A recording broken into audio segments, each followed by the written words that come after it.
വനംവകുപ്പിനെതിരെ രൂക്ഷ വിമർശനവുമായി ലത്തീൻ സഭ. വന്യജീവി ശല്യം നിയന്ത്രിക്കുന്നതിൽ സർക്കാരിന് അനാസ്ഥയെന്ന വിമർശനം. വന നിയമ ഭേദഗതിയിൽ കടുത്ത ആശങ്ക.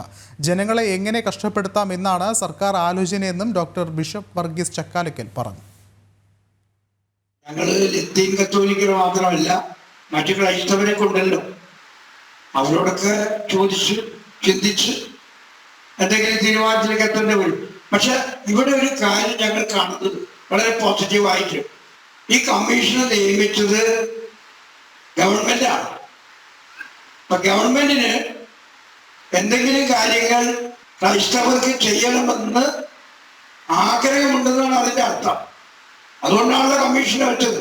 അത് ഈ കമ്മീഷനെ വെച്ചിട്ടായിരുന്നു. അങ്ങനെ നോക്കുമ്പോൾ ഗവൺമെന്റ് ഔട്ട്റൈറ്റ് ആയത് തള്ളിക്കളയില്ല എന്നാണ് ഞങ്ങളുടെ വിശ്വാസം. കാർത്തിക ചേർന്നുണ്ട്. രശ്മി, ഒരുപക്ഷെ ജനങ്ങളുടെ മുഴുവൻ ആശങ്ക തന്നെയല്ലേ ഇപ്പോൾ ലത്തീൻ സഭ ചൂണ്ടിക്കാട്ടുന്നത്?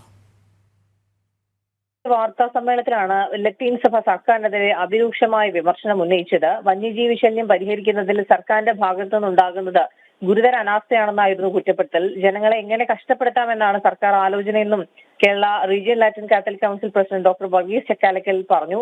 അതോടൊപ്പം തന്നെ ക്രൈസ്തവ സമൂഹത്തിന്റെ പിന്നാക്കാവസ്ഥ പഠിക്കാൻ നിയോഗിച്ച justice JB Koshy commission report അത് പ്രസിദ്ധീകരിക്കണമെന്ന ആവശ്യം മുന്നോട്ട് വെച്ചു. മുനമ്പ് പ്രശ്നം നമുക്കറിയാം, ഒരുപാട് കാലമായി നിലനിൽക്കുന്നതാണ്. മുനമ്പ് വിഷയം നീതിപൂർവമായി പരിഹരിക്കുക എന്ന ആവശ്യം പറഞ്ഞിട്ടുണ്ട്. വിഴിഞ്ഞം കേസുകൾ പിൻവലിക്കുക തുടങ്ങിയ ആവശ്യങ്ങളും ഇത്തരത്തിൽ ലത്തീൻ സഭ മുന്നോട്ട് വയ്ക്കുന്നു. അതോടൊപ്പം തന്നെ ഒരു മുന്നറിയിപ്പ് കൂടി സർക്കാരിന് കൊടുക്കുന്നു.